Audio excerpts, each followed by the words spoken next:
Let me go to this Iqbal's first lecture, analyzing Iqbal's first lecture, that is knowledge and religious experience.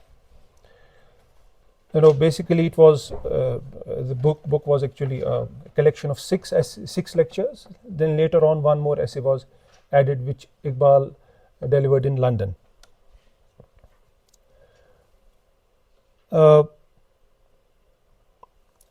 His first lecture is about, is religious knowledge possible, and can religious experience count as knowledge?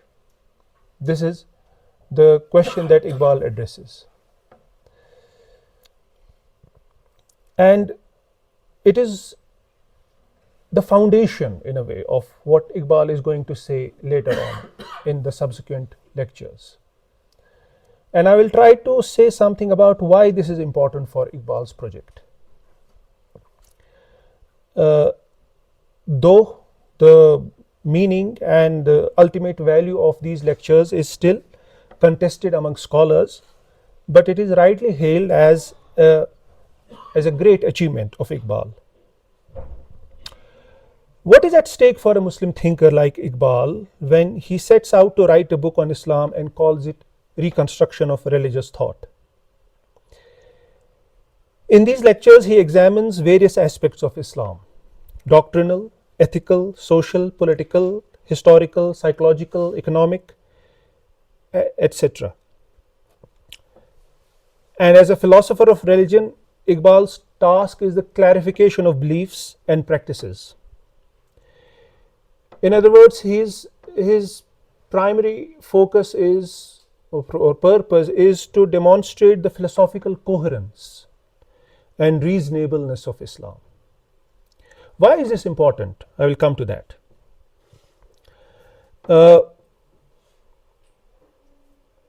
Here are a few quick things that any reader of Reconstruction of Religious Thought in Islam needs to know by way of background.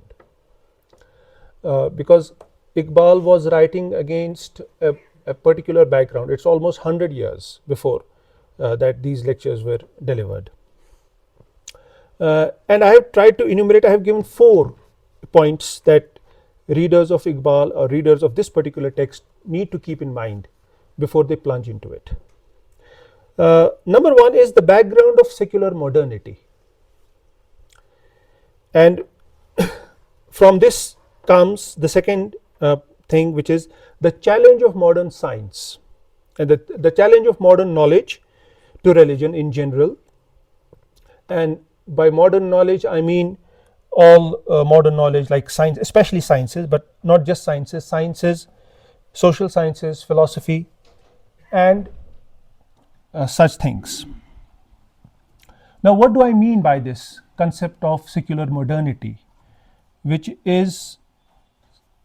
every reader of Iqbal's lectures finds there as a subtext, because Iqbal is responding to something, and he is always coming back to this point again and again, that religious experience can be defended on rational grounds. Religion is philosophically not just defensible, but it is the only way that mankind should live on this planet Earth. That means that Iqbal is very clearly opposed to this idea of secular modernity. But what is this secular modernity? Let's try to understand that. What is this challenge of secular modernity with its dominant systems of knowledge?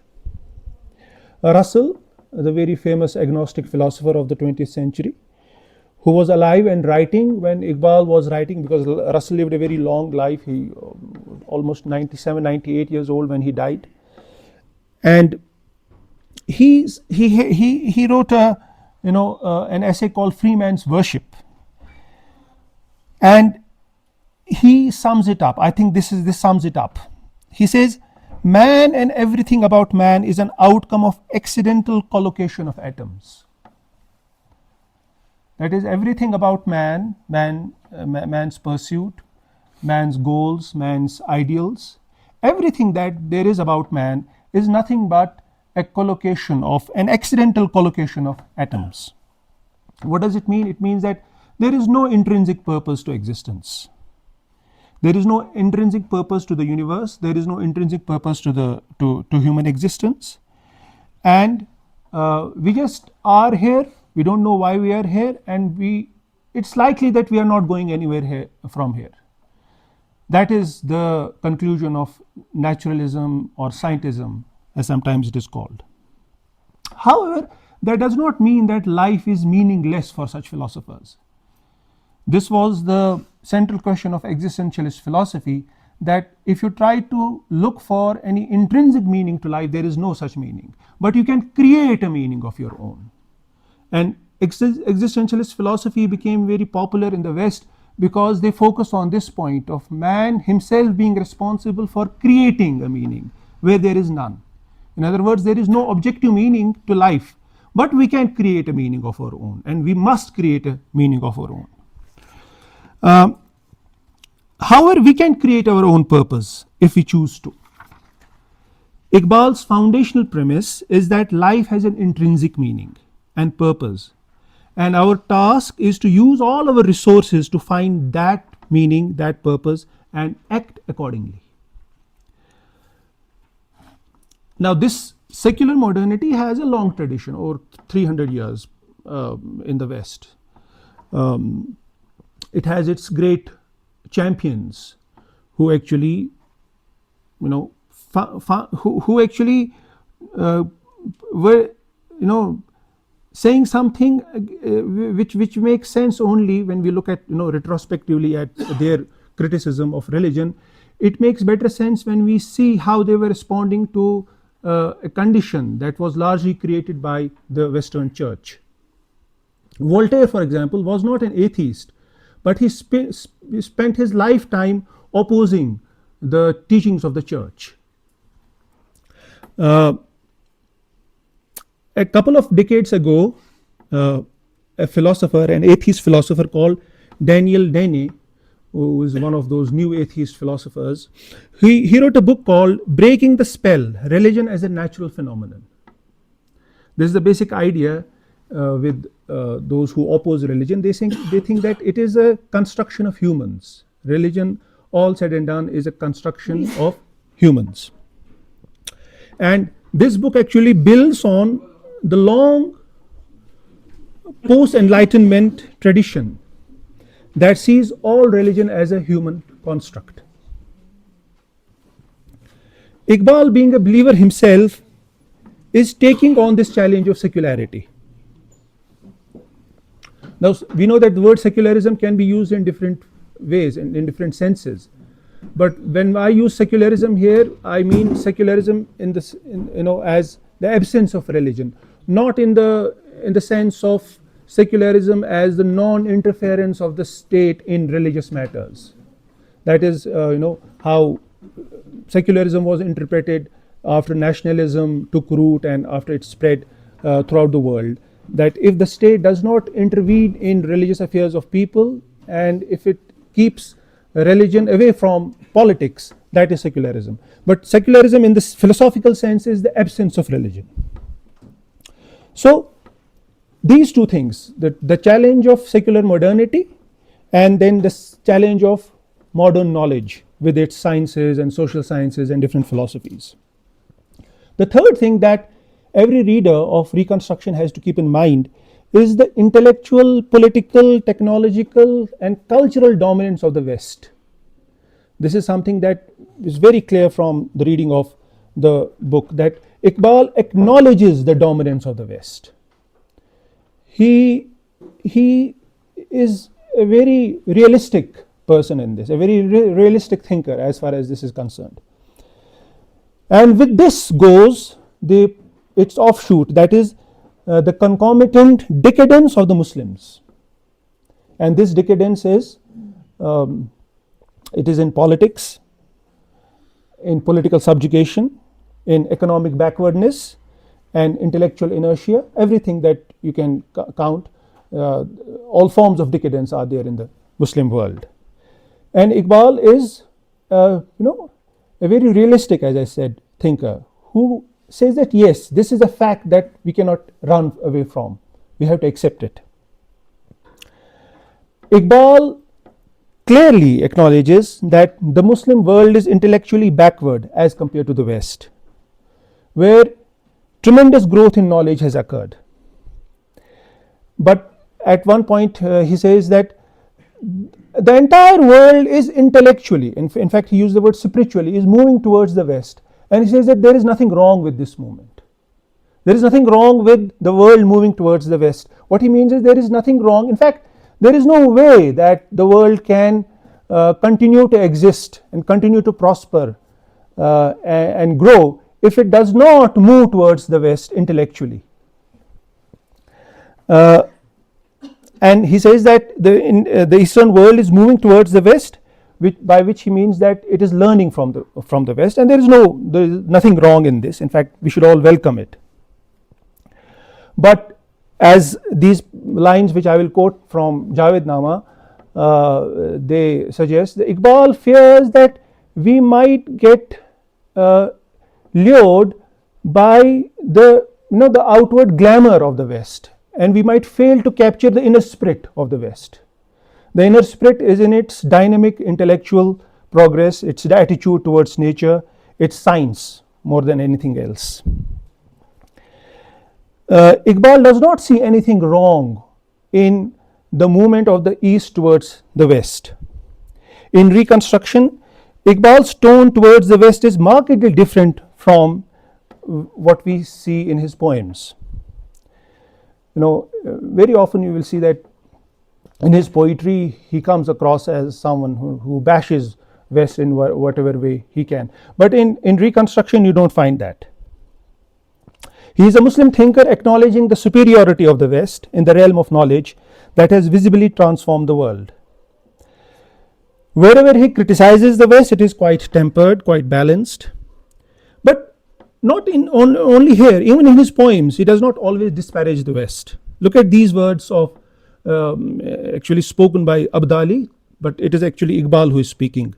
Quwwate Maghrib naz chango rabab, naiz raqse dukhtarane behijab, naiz sehre sahirane lala roost, naiz uryan saq wa nay az qat moost, muhkami ura na az la dini ast, nay farogish az khate latini ast, quwwate afrang az ilmo fanast, az hamin atash chiragash roshan ast.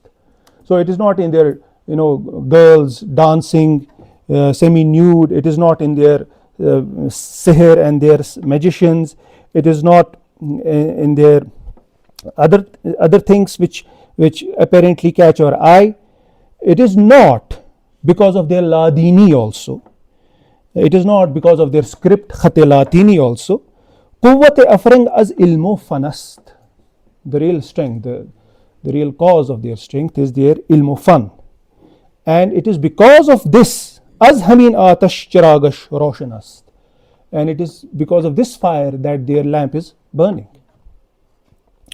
The Muslim world presented a stark contrast to the West. Where the West had moved on, the Muslim world stood frozen in a state of ignorance, political subjugation, and economic backwardness. Iqbal was painfully aware of the decadence of the Muslim world. They had no scientists, no philosophers, no great thinkers. And in fact, in this way, in this sense, the Muslim world presented a very, you could call it almost an antithesis of the West, an exact antithesis to the West.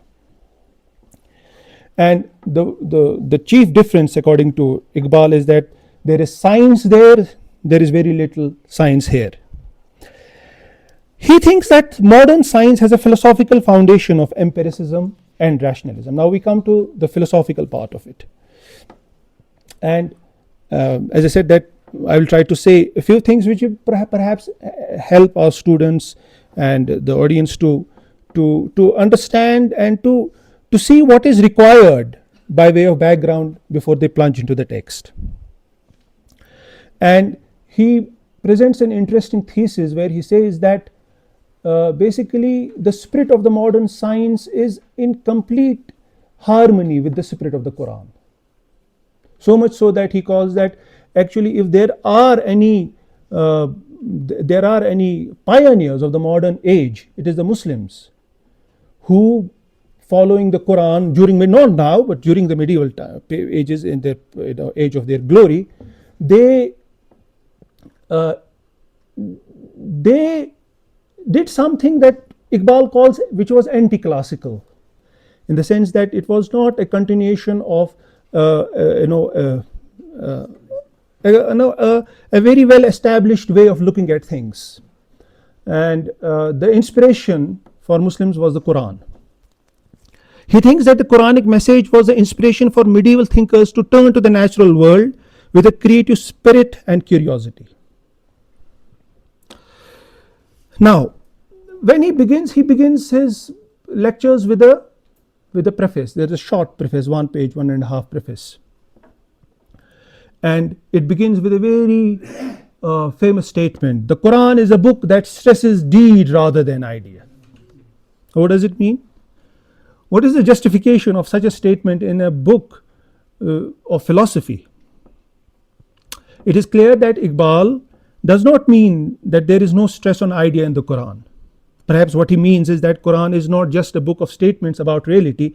It is a book that focuses on the complete transformation of man, both in idea and in deed or action. But when it comes to comparative or relative emphasis, it focuses more on the deed than on the idea.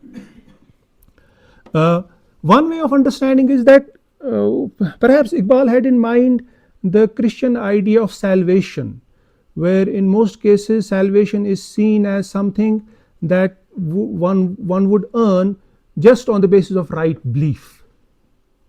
For that you have to go to read the history of Christian theology, which is of course very complex. But I think this idea could be one reason in Iqbal's mind. Quran, it is true, never delinks Iman from good deeds, faith from good deeds, or right belief from good deeds. That's why Quran always links Iman and Amal Saleh. Right belief and right action are always put together in Quran. Many years back I read in Ma'ariful Quran of Mufti Shafi Sahab. I don't remember which surah and which verse, but I remember this. He says that actually this idea that all believers who die as believers will be forgiven is not there in the Quran. You know this. Try to read the Quran from the beginning to end, and you will find that there is no such thing in the Quran. Quran never actually extends the promise of salvation only or exclusively on the basis of right belief. It always links Iman and Amal Saleh together. It is only much later in theological debates when these questions were discussed, they were raised and they were debated.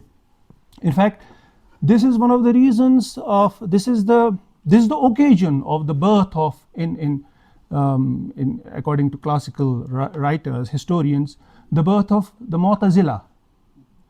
You know that story of Hasan Basri giving a sermon, teaching. He was teaching in his mosque, and one of his students was Wasil bin Atta, who became the founder of Mu'tazilas, and they were discussing sins and salvation, and Wasil bin Atta said that, what do you say about those people who commit grave sins?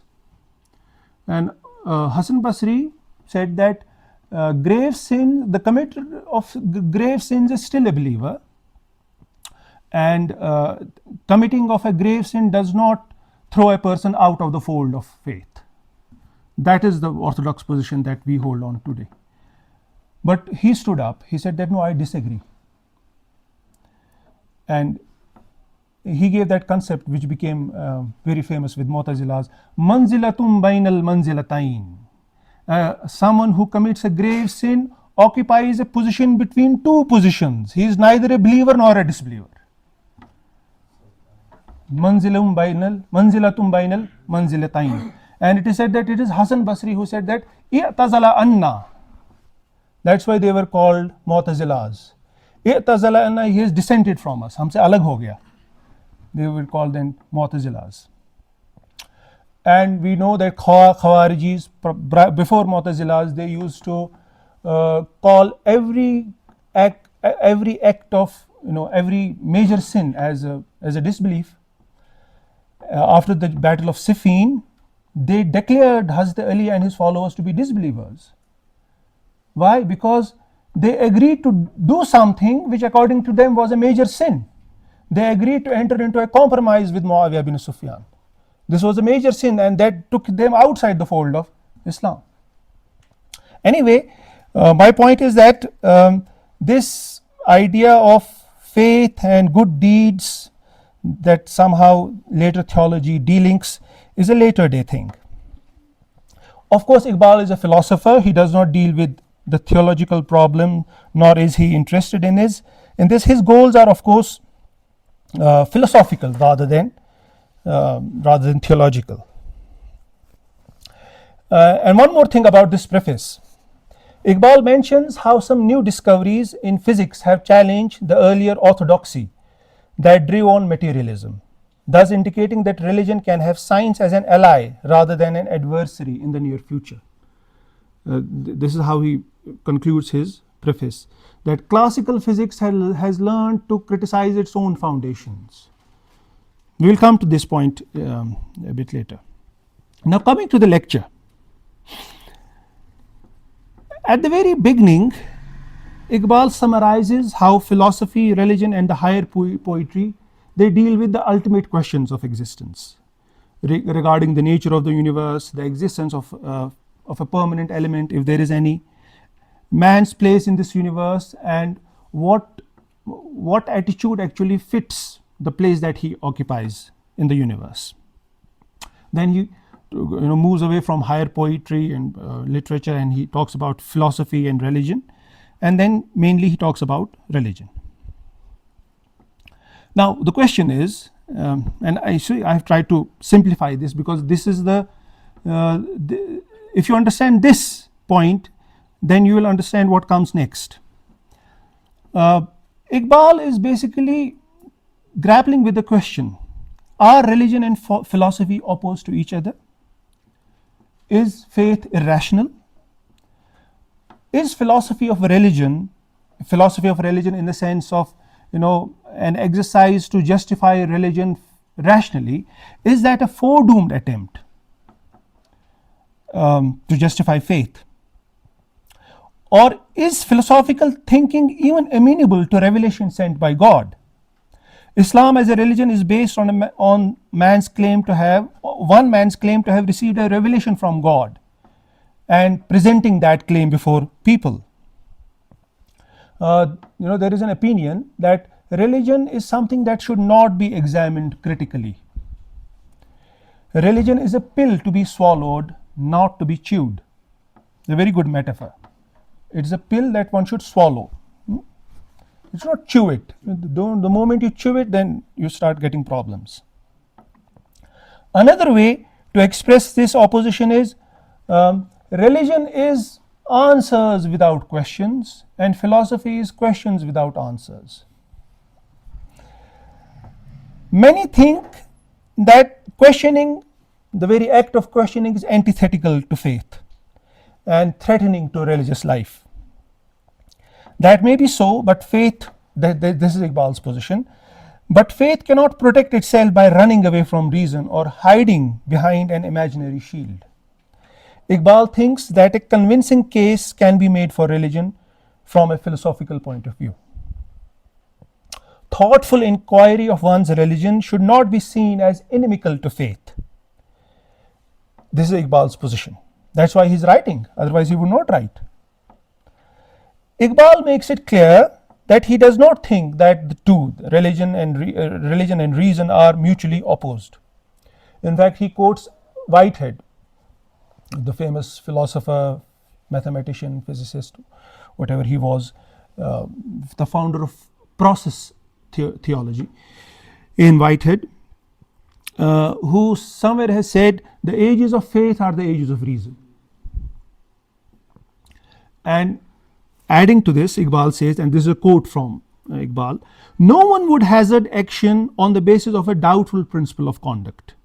Indeed, in view of its function, religion stands in greater need of a rational foundation of its ultimate principles than even the dogmas of science. Science may ignore a rational metaphysics. Indeed, it has ignored it so far. Religion can hardly afford to ignore the search for a reconciliation of the oppositions of experience and a justification of the environment in which humanity finds itself. Unquote. So Iqbal is very clear that religion cannot expect to survive, in a kind of cocoon, as I said, that creating an imaginary world of its own or shutting itself from the outside world and not facing up the challenge that knowledge, science, philosophy poses to it. Now I'm reminded of, if you go back a few centuries, you go to Ibn Rushd, a fascinating figure but not often read these days, the great Andalusian philosopher. He wrote many books. He was a polymath. He was not only an exceptional jurist, the writer of Bidayatul Mujtahid, with some insights which I was really amazed to find, that what he says about fiqh and what he says about reinterpretation of fiqh, in the 13th century, how modern they are still very relevant. But nobody, of course, pays attention to what Ibn Rushd has said in Bidayatul Mujtahid. But he was also a philosopher. In the West, he was known as the great commentator because of his commentaries on Aristotle. One of his famous books is Faslul Maqal, and it's called it's just called Faslul Maqal, but the full title is Faslul Maqal wa Taqriri ma bayna Shar'i wal Hikmati min al Ittisal. This is the full title. You know what it means? It means that Faslul Maqal wa Taqriri ma bayna Shar'i wal Hikmati min al Ittisal. In other words, what he's saying is that a decisive treatise on exposing how hikmah and sharia go together. Hikmah is a word that he uses for falsafa. Although there is a distinction in classical Islamic theology also between hikmah and falsafa, and especially Sayyid Hussain Nasr would make a lot of this in contemporary world about what is the difference between the two, but we might come to that later on. Now, as he opens this Faslul Maqal, he says, now he is not writing Faslul Maqal, this is important to keep in mind, he is not writing Faslul Maqal as a philosopher, he is writing Faslul Maqal as a Maliki jurist, as a mufti, and he is writing this in order to, the question is that, is the study of philosophy permissible under Islamic law or not? And he scrutinizes, he examines various opinions about this, and he concludes that not only is philosophy something which is acceptable, but it is obligatory, at least for those who can do it, who can read it. There are, he is aware that there are not many people who can read philosophy, who can understand it, but those who can, says Ibn Rushd, they must read philosophy. And he gives this justification. He says that he quotes two verses of the Quran, Fatabiru ya ulil absar. All philosophers have done this. They have made use of Quran wherever they thought it was useful to them, including Iqbal. Fatabiru ya ulil absar. And afala yanzuruna ila al-ibili kayfa khuliqat wa ila as-samai kayfa rufiyat. So don't they see, don't they ponder on the things of nature, on the facts of nature? Because Ibn Rushd is convinced that philosophy proves the existence of God, and studying nature, which today we would call science, but was included in the category of hikmah or wisdom by Ibn Rushd, leads to a better knowledge of God. Okay. Now, we now understand that Iqbal's exercise is that of faith seeking understanding. Religion, Iqbal says, that involves more than intellect. This is another point that we have to keep in mind. Although it involves many things, it's not, he says at one place, that it is not mere belief, it is not mere feeling, it is not mere action. It is all things taken together. That is why religion has to do with the whole of man. But he immediately introduces a caveat. He quotes a verse from Fariduddin Attar's Mantiqut Tayr, although he neither mentions Fariduddin Attar by name nor Mantiqut Tayr. He says, our great mystic poet. When I first read it, I thought it was Rumi, because great mystic poet for Iqbal would mean Rumi, but it's not Rumi, it is Attar. Attar's verse says, which is translated as, reason is like a robber waiting to ambush an aware heart. Something that Iqbal would talk of in his poetry again and again. Aklina parwa mataye ishkara garad garast. That is, if your reason is not, how should I put it, a heedless or a reckless reason is a plunderer for the wealth of ishq, for the wealth of heart. What does he mean? And this is one important quote that is in the first lecture. Philosophy, no doubt, has jurisdiction to judge religion, but what is to be judged is of such a nature that it will not submit to the jurisdiction of philosophy except on its own terms. While sitting in judgment on religion, philosophy cannot give religion an inferior place among its data. So what is Iqbal saying? That although philosophy has the jurisdiction to scrutinize religion from outside, but what is to be scrutinized will not allow that scrutiny except on its own terms. Now, is he playing a game? What is he saying? What does his statement mean? That though religion is ready to undergo a rational scrutiny from philosophy, a kind of external examination, it will only allow it under the conditions religion itself stipulates. This will perhaps raise the skeptic's eyebrow.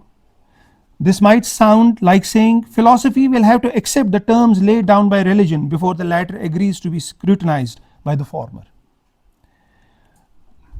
The skeptic would say that yes, we know Iqbal wants to eat the cake and have it too. The rest of the lecture, in fact, all the 7 lectures, are an attempt to show how religion can be approached rationally, but not altogether on the terms of some prevalent notions of rationality.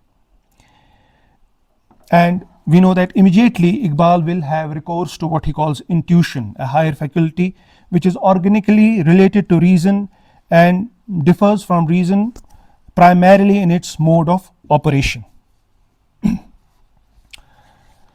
Now, for the sake of convenience, I don't think I will be able to say everything that I have prepared here, but I think first part of the first lecture I might be able to say some important things about that.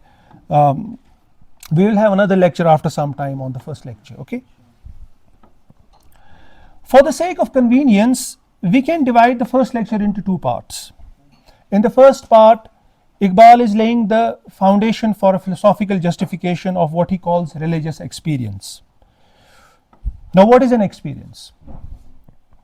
A simple answer is that an event which you either observe or you participate in, of which you gain some kind of awareness.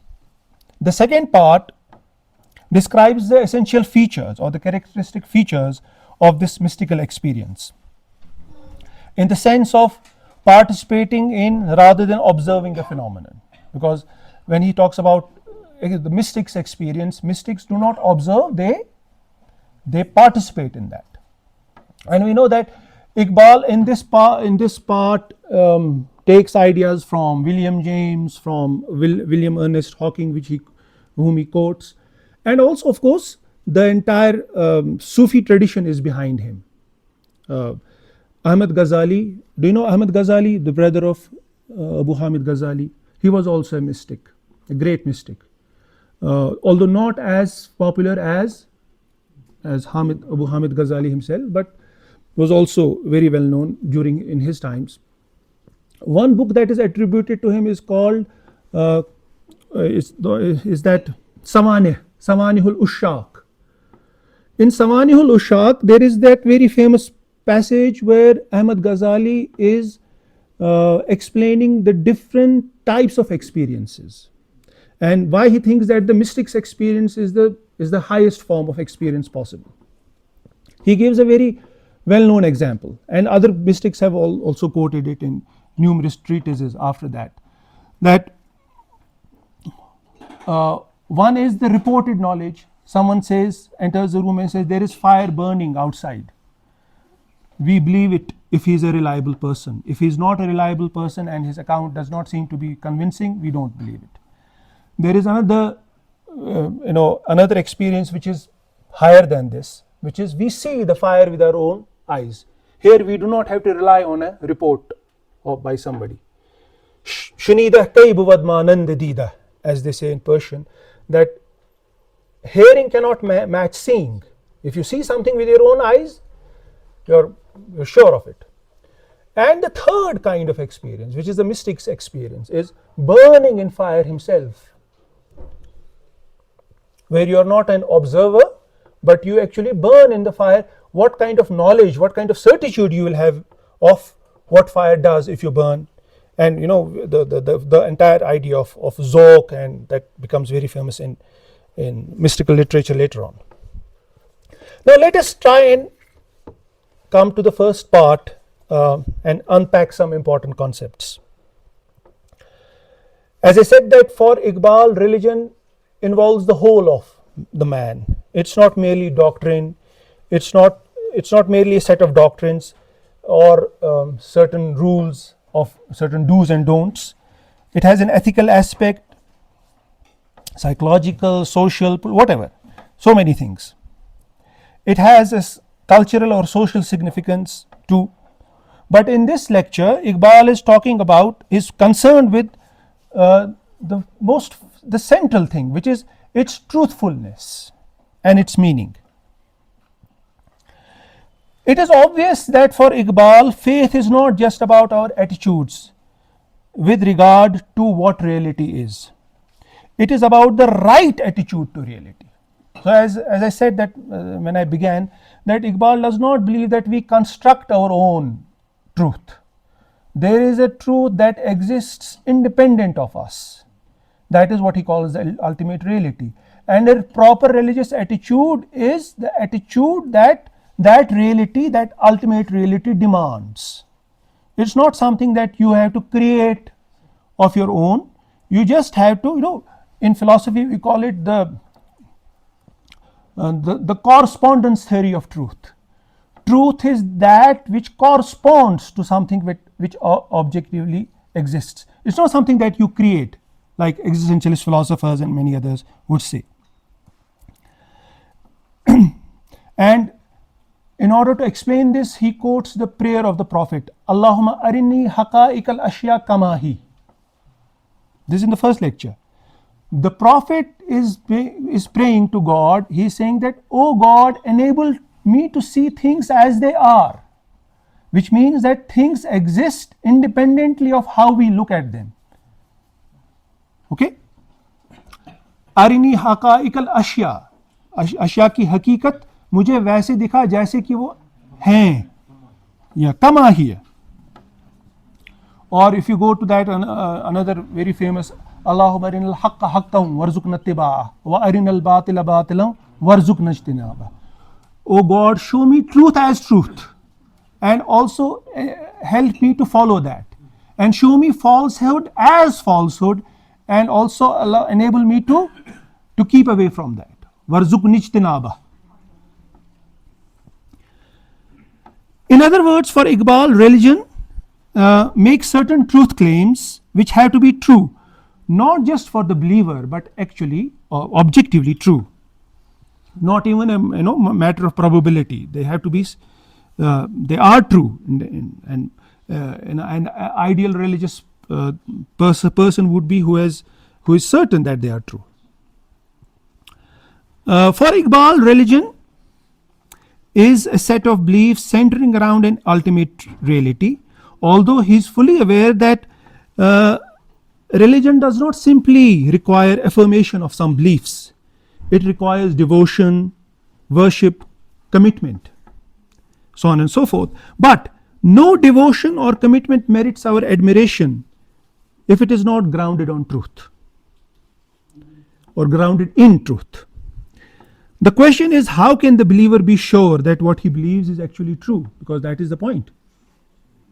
Iqbal thinks that religious experience can give such knowledge, and not just to the one who has that experience, but also those who accept the claims of a person having such experience.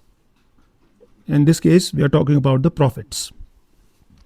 What that needs, why that needs to be the case, Iqbal does not discuss.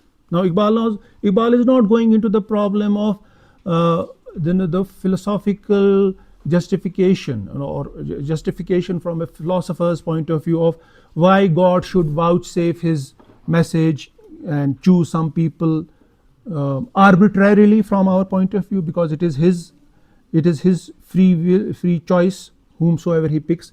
Allahu a'lamu haythu yaj'alu risalatah, as Quran says, that God knows better whom to pick for prophecy. He does not go into this. He's not interested in explaining why the experience of certain individuals should be absolutely essential for those who do not have such experience. That is a different problem altogether. The standard response to that in Islamic thought is that God chooses some people for prophethood. The truth is vouchsafed to them, and they are obliged to carry that truth to their people. Just like many things in this world, things are what they are. You cannot question them. I cannot say why I was born in the 20th century in Kashmir, why not in 10th century somewhere else. Why I was born a male, why not a female? A female can't question why was she. It just is. And these are reasons that they are impenetrable to the human intellect. People are expected to examine the content of their teaching, of course, because otherwise prophecy will not have any justification.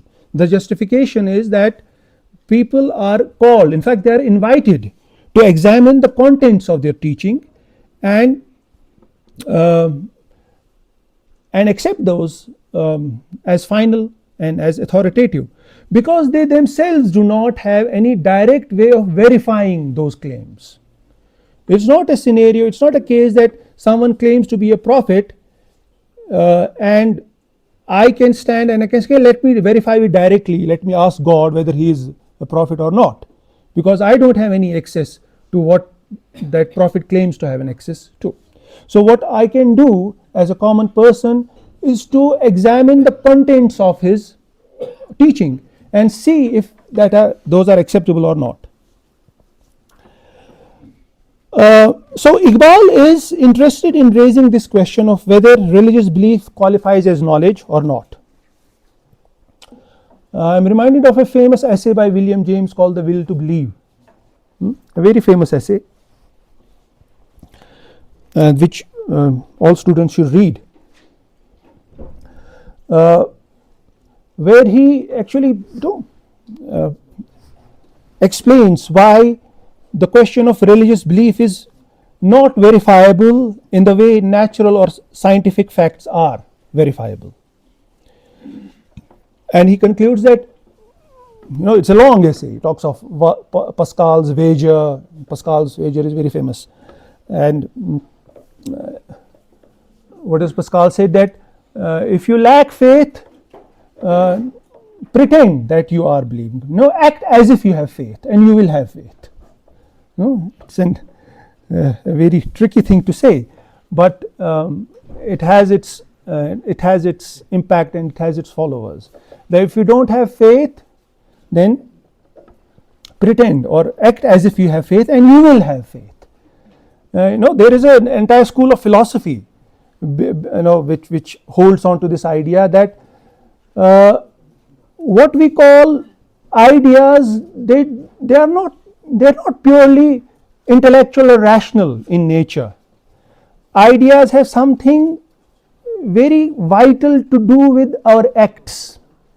So acting in a particular way over a long period of time makes us believe in that thing, even if to begin with we did not believe, but we will have faith if we act like that.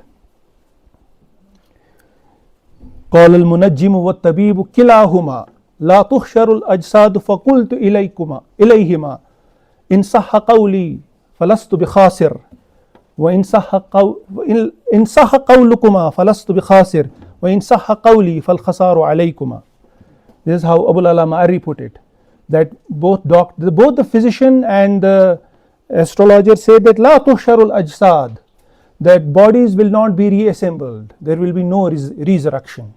فقلت لهما, I said to them, إن صح قولكما فلست بخاسر, if you are proven right, I am not in loss. وإن صح قولي فالخسار عليكما, but if I am proven right, where will you go? So William James says that one cannot believe unless one has a will to believe. It is not, a proposition. It's not something that is, an objective truth that you have no choice but to affirm. That will is itself not irrational. He gives this room to the believer to decide whether that belief is rational or not, acceptable or not. And it is wrong to expect that religion can ever become like science or even philosophy in this regard. That is why William James proposes a pragmatic test. Now this pragmatic test is something that Iqbal embraces. He says that one of the ways that we can check whether a prophet is a true prophet or an impostor is to see the kind of impact his teachings have on his followers. That is what Iqbal calls the pragmatic test. We will later on come to this point where Iqbal distinguishes between a prophet's experience and a mystic's experience, and finally he says that a prophet is different from a mystic. There are differences, but basically the origin is the same thing, that the same experience of the divine. But a prophet's experience is that of someone who is also obliged to carry this message to the people, to share his vision with others. In Javed Nama, I think there is those verses, Mustafa andar hira khilwat guzid. That is the prophet, he secluded himself, he retired to the Gare Hira. Muddate az khishtan kasra nadid. For a long time he did not see anyone except himself. Nakshimara dar dile u richtand. Ummati az khilwatash angichtand. The destiny of his community was, it was given to him, it was poured into his heart. Ummati az khilwatash angichtand. An entire nation arose from his solitude. This is not the solitude of any mystic. This is the solitude of a prophet who then comes out, shares his vision with others, and has followers. That is why, coming to James, he proposed a pragmatic test and not a correspondence theory like rationalists, idealists, and others.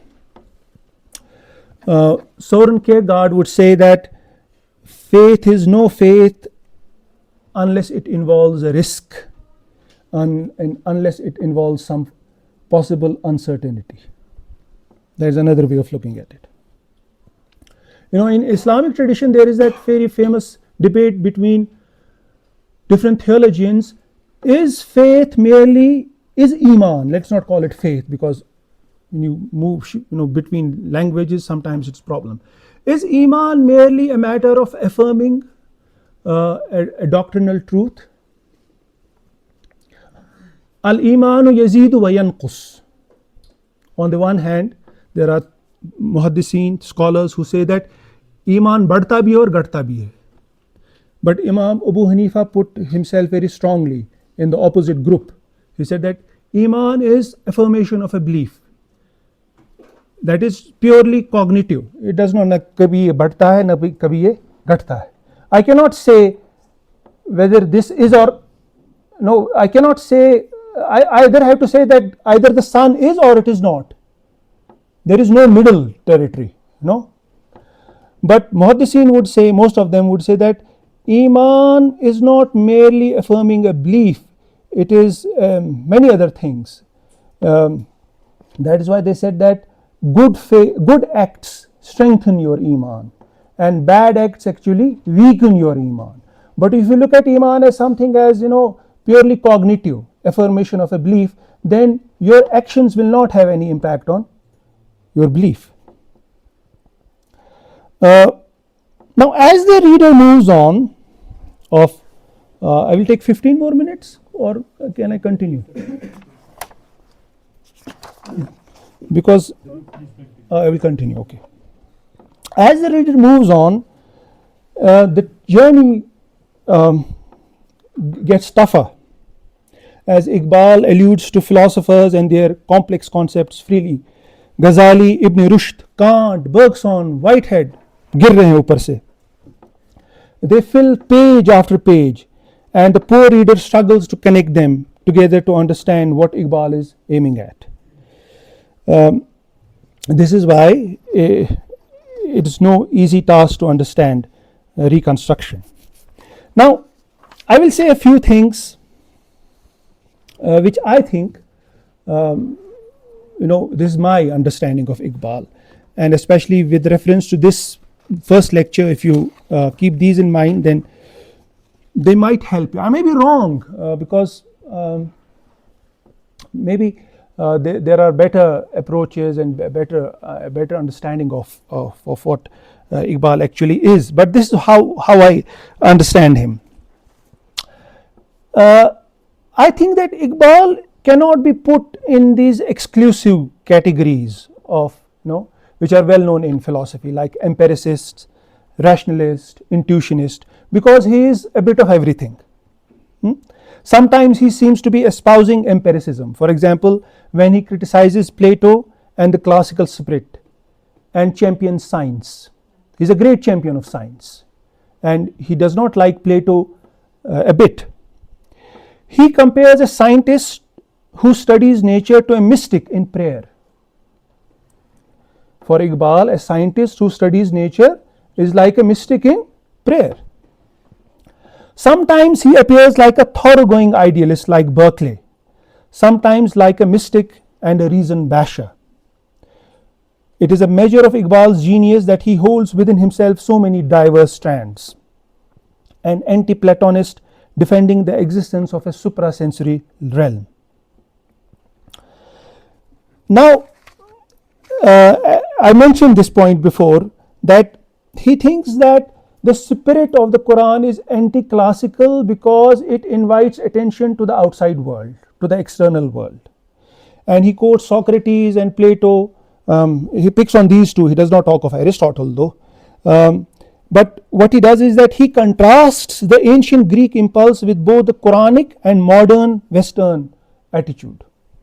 He calls the Quranic approach anti-classical, that is anti-Hellenistic, insofar as the Quran encourages us to study nature that exists outside us. Here the Quranic approach is seen, is presented as very much in agreement with the modern scientific spirit. It is not difficult to see that Iqbal champions a scientific temperament and is critical of purely speculative attitudes. His distaste of pure speculation can be seen, his criticism of Hegel here and there. Hegel का गोहर सदैव गोहर से खाली है उसका तिलिस्म महज ख्याली.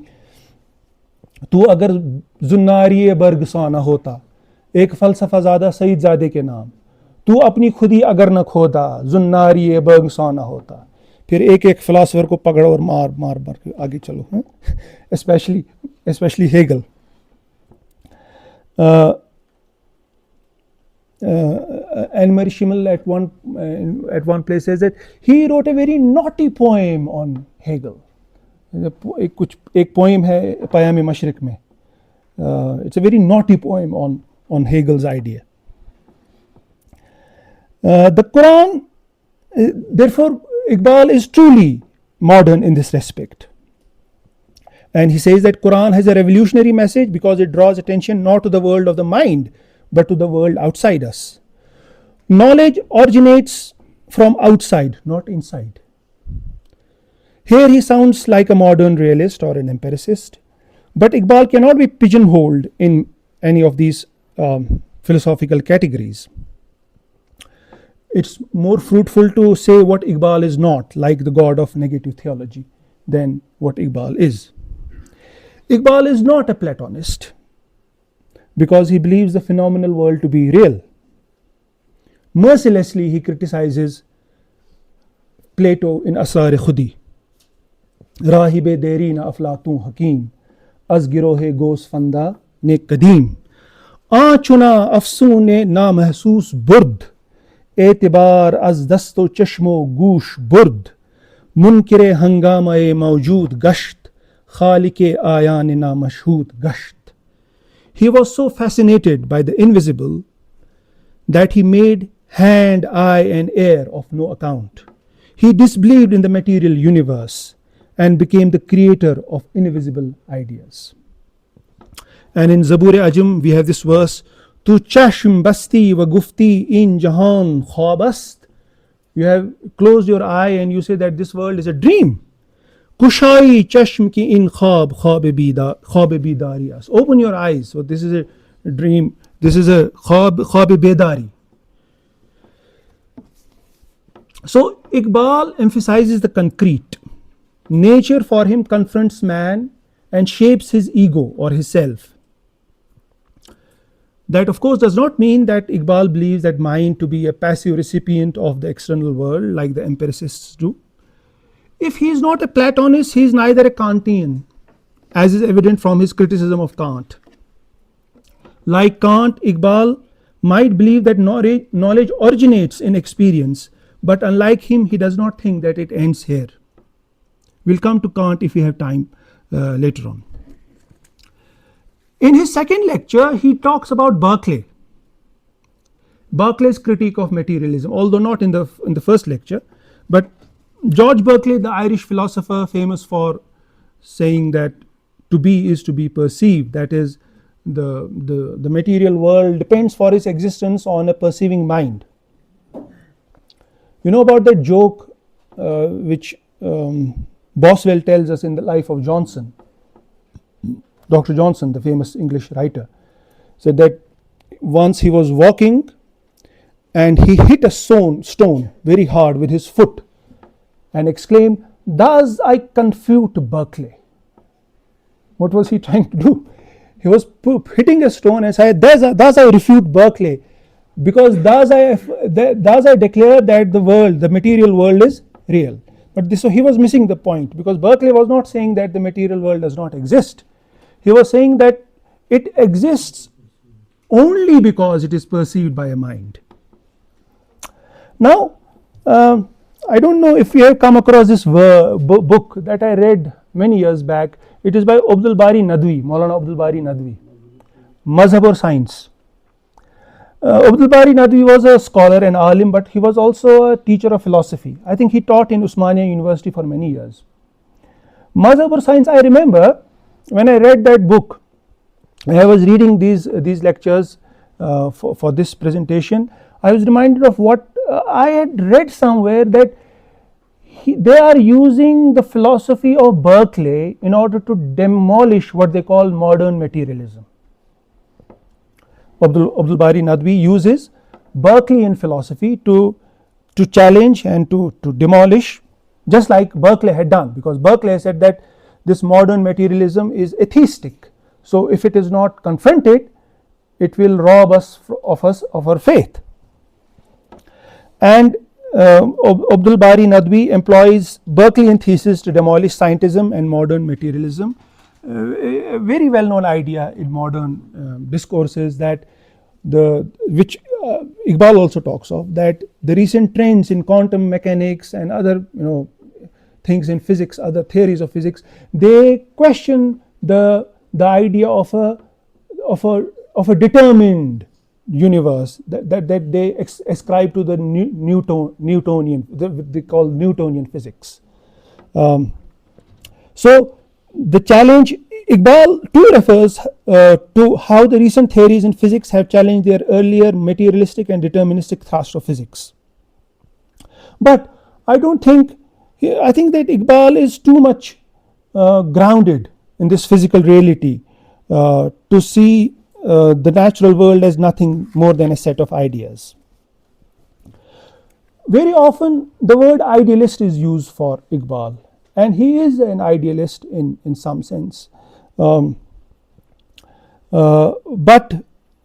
idealism itself is a very complex thing. Idealism has many forms. There is subjective idealism, or what's called ontological idealism of Berkeley, which says that the material world really depends, as I said, on the perceiving mind, on the subject, without which it would not exist at all. This is of course different from Kantian idealism, which is some kind of conceptual idealism, which is also called transcendental idealism, which is fundamentally different from Berkeleyan idealism. And in fact, in Critique of Pure Reason, Kant does refute. There is a section called Refutation of Idealism, and in that refutation of idealism, Kant is refuting Berkeleyan idealism. He's refuting ontological idealism or subjective idealism. The idea that he presents is called transcendental idealism, which says that mind does not really create the objective world, the so-called objective world, but it structures our experience. So we know the world as we structure it according to the conceptual categories. How the world actually is, we do not know, but we can only know the world insofar as we construct it, we structure it. This is of course hardcore philosophy, which students find very difficult to grapple. Now coming to one important distinction, reason, he talks of reason and he talks of intuition. In poetry, Iqbal of, मैं थोड़ा इसको prelude तमहीद बांधता हूँ ताकि थोड़ा आसान हो जाए. In poetry, Iqbal often criticizes reason and opposes it to love. He uses words like aql and khirad for reason, and he says that khirad के पास तो कुछ नहीं, खिरत से राह रो रोशन बसर है. खिरत क्या है? चिरागे रह गुजर है. खिरत चिरागे रह गुजर है. दरुने खान हंगामे हैं क्या क्या, चिरागे रह गुजर को क्या खबर है. So clear distinction between khirad and ishq. So the Rubai says that reason is inadequate and if not guided by love can be destructive. Aklina parwa matai ishkra gharat garas. But it would be a complete misunderstanding of Iqbal to think that he was an anti-rationalist. And of course we don't have time to explain this in detail, but in Reconstruction, Iqbal emerges as a great champion of reason. The fact that he is writing a work of philosophy, and in fact reason is the reason why angels were asked by God to bow before Adam. Iqbal's Reconstruction is full of quotes from Quran. As I said, that he uses any verse of Quran that he finds useful. We have not yet seen some of the radical reinterpretations of Iqbal of some well-known stories of the Quran, like Adam's creation, which will come later on. In subsequent lectures, he will talk of what is the meaning of Adam's creation. He does not think that Adam was, just like we think, एक इंसान का नाम था. उसको एक symbolical reading करता है उसकी पूरी story की. So, what was the reason that God asked the angels to prostrate? وَإِذْ قَالَ رَبُّكَ إِنِّي جَاعِلٌ فِي الْأَرْضِ خَلِيفَةً, and all that in Surah Baqarah.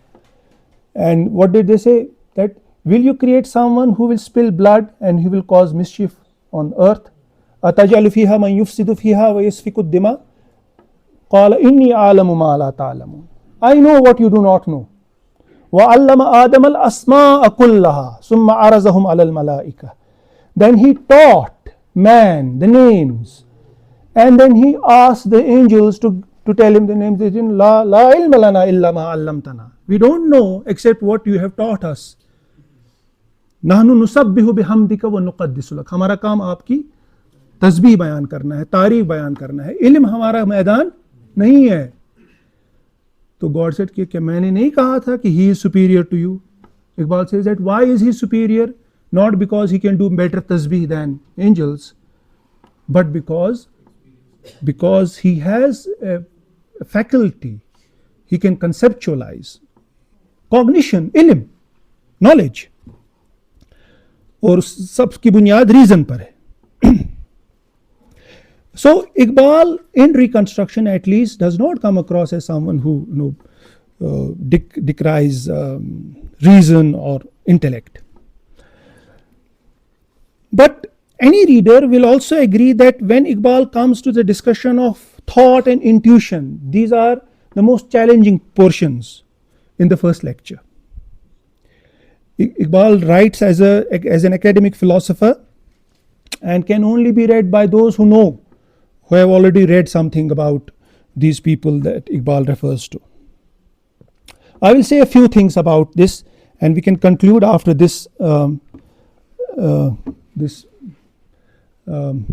Half of it will be left for another lecture. Okay. So Iqbal thinks that both thought and intuition are essential. Reason has a crucial role to play in all knowledge, including religious knowledge. Reason and intuition are not mutually opposed, they complement each other. One way that we understand is, we come across this, that this scientist had an intuition, he had a dream, he had a sudden flash, and he was pondering over this problem for years, but he could not find an answer, and suddenly it was revealed to him, as if miraculously it was revealed to him.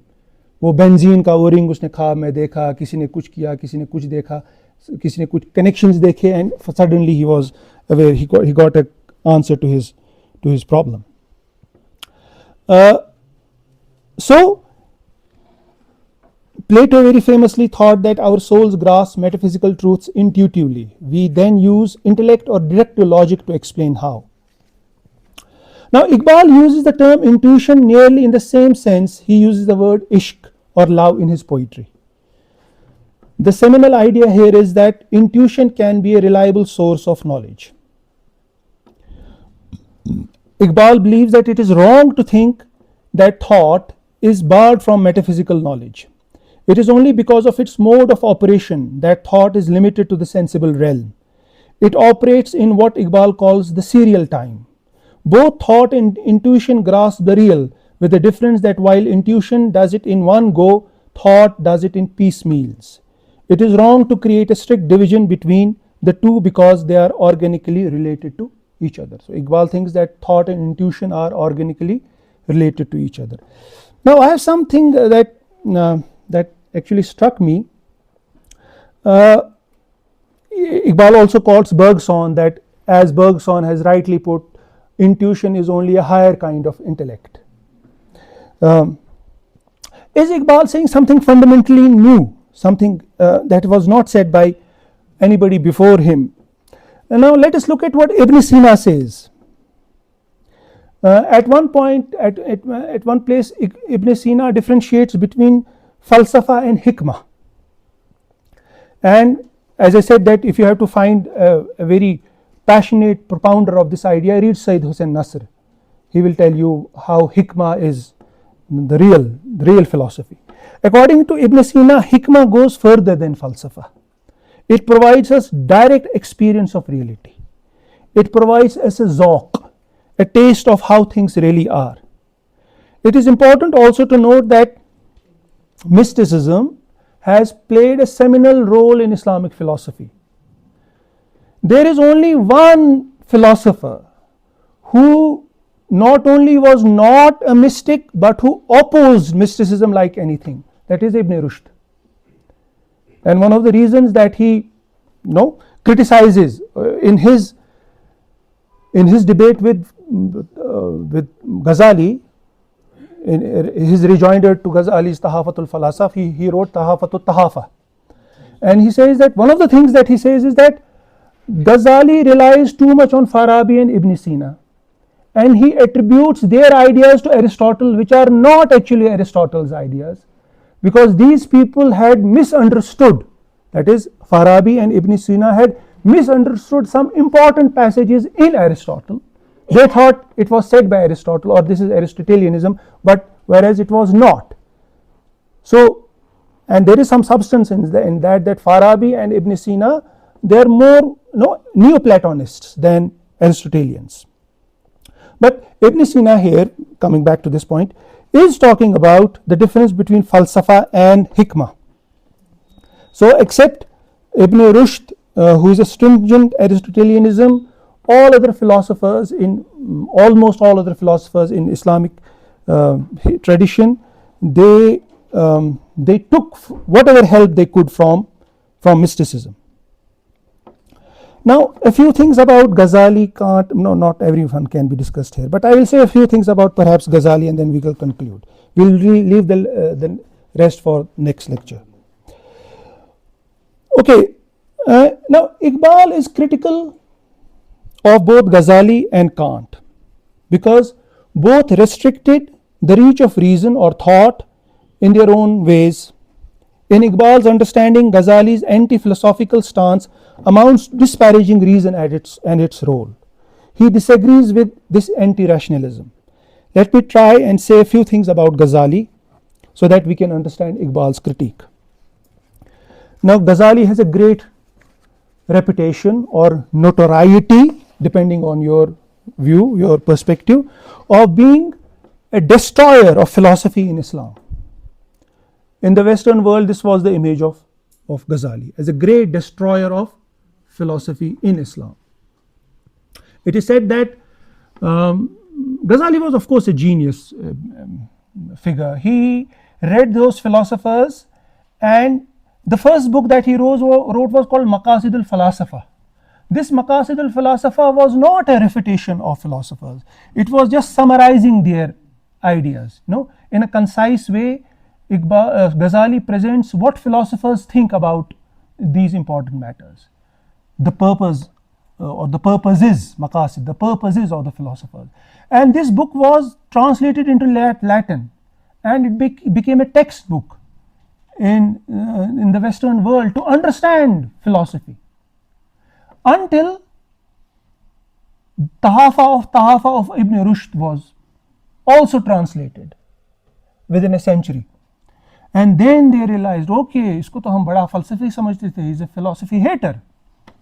Okay? So after that, this image of Ghazali in the West as a great hater of philosophy, the great anti-philosopher, it became widespread and it took root. Now, Iqbal understands the dangers of Ghazalian approach. How can one throw out all philosophy and still offer religion to the modern man who is so inured to the concrete world of science? Ghazali strongly rejected the doctrines of Farabi and Ibn Sina, and there were basically 2 points that Ghazali raises against these philosophers, that their conclusions are not justified by their premises. That is, even if you keep the question of religion aside, if you read philosophers from a neutral point of view, you will find that they are not able to argue their case well. So this is one problem, that their conclusions do not follow necessarily from their premises, number one. Number two, which is more serious, their ideas run counter to faith, their teachings of Islam.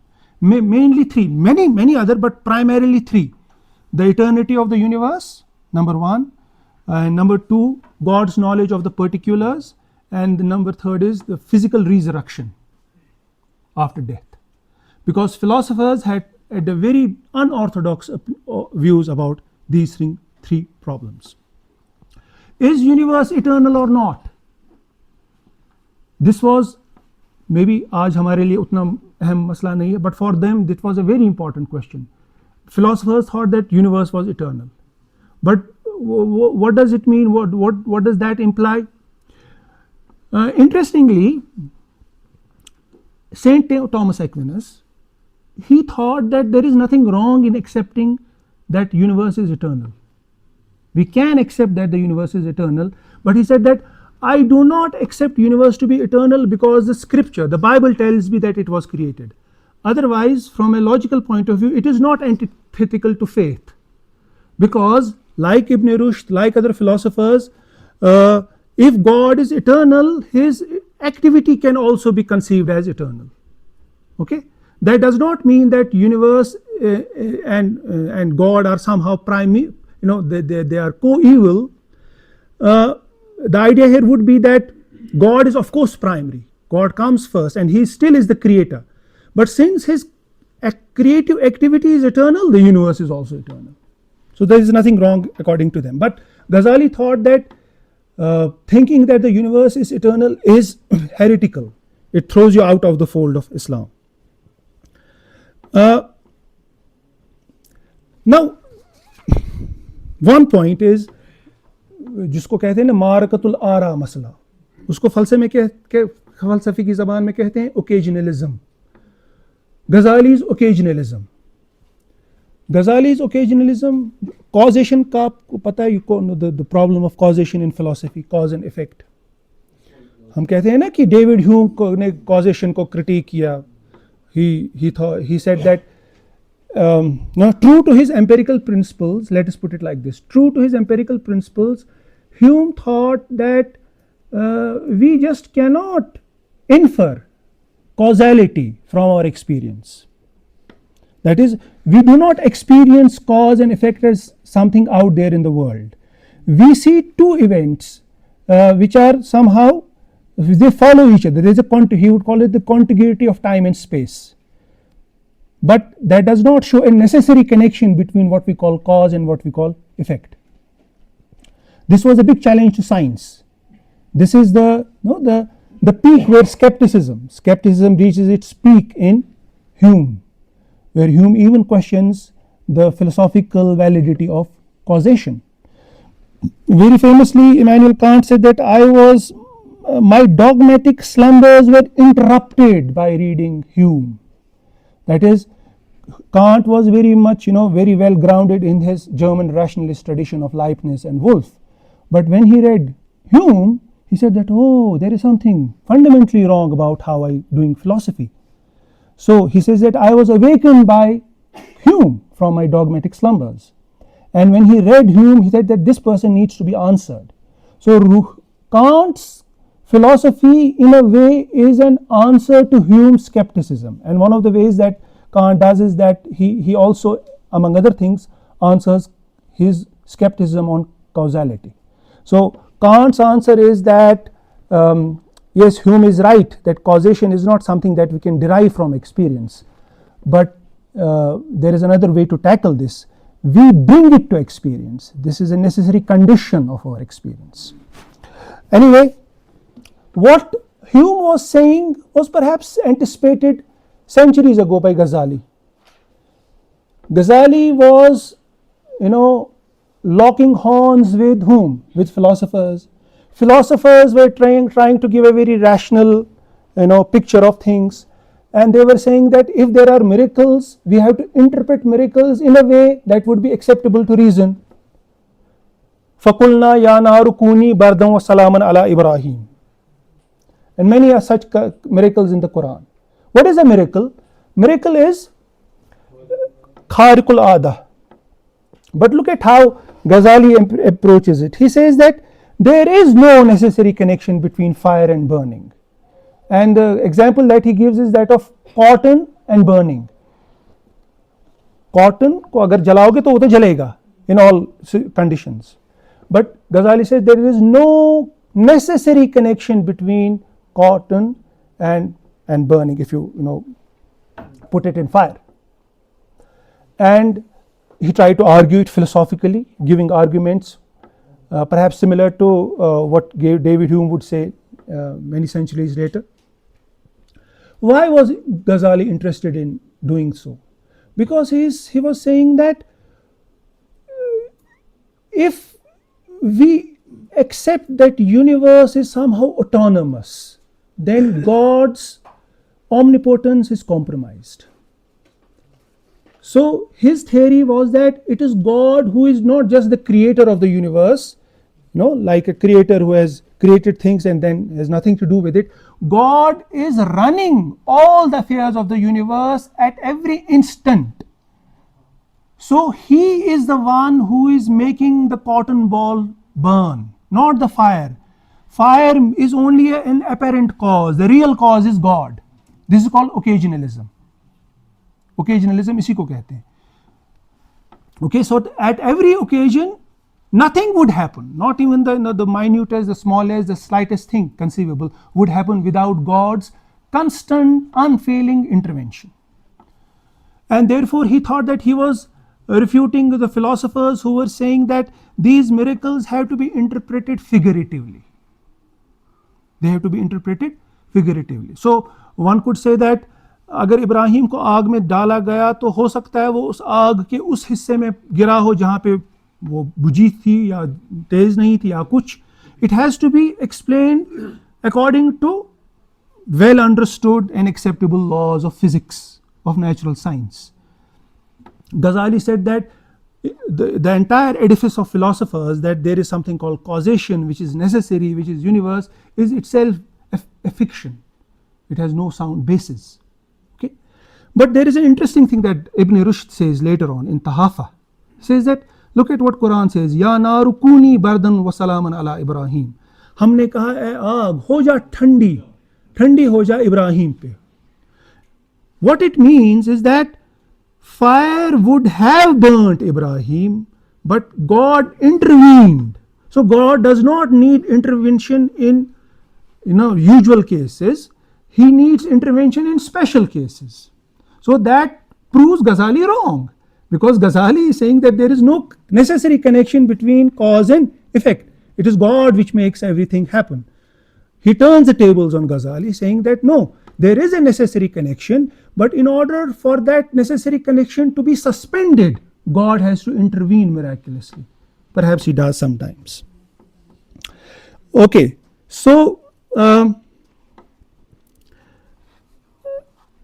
Ghazali's purpose in attacking causality was to counter the Muslim philosophers who opposed understanding miracles literally. We came to this point again. It is fascinating that Ghazali's aim is to save God's omnipotence, which he thinks is compromised if causality is accepted, because that would make the natural event somehow independent of God's constant intervention. So we came to this point. Now coming to this point. Iqbal believes that it is wrong. So okay, this we have done. Iqbal's Ghazali calls causality God's habit, adat. But his point is that cause and effect are not bound together by any necessity. Habit is not necessity. Iqbal's problem with Ghazali, therefore, is that the latter is an agnostic as far as the capacity of reason in the matters of faith is concerned. He is therefore like Kant, whose first critique reaches the same agnostic conclusion regarding the capacity of reason. I will stop here. Thank you.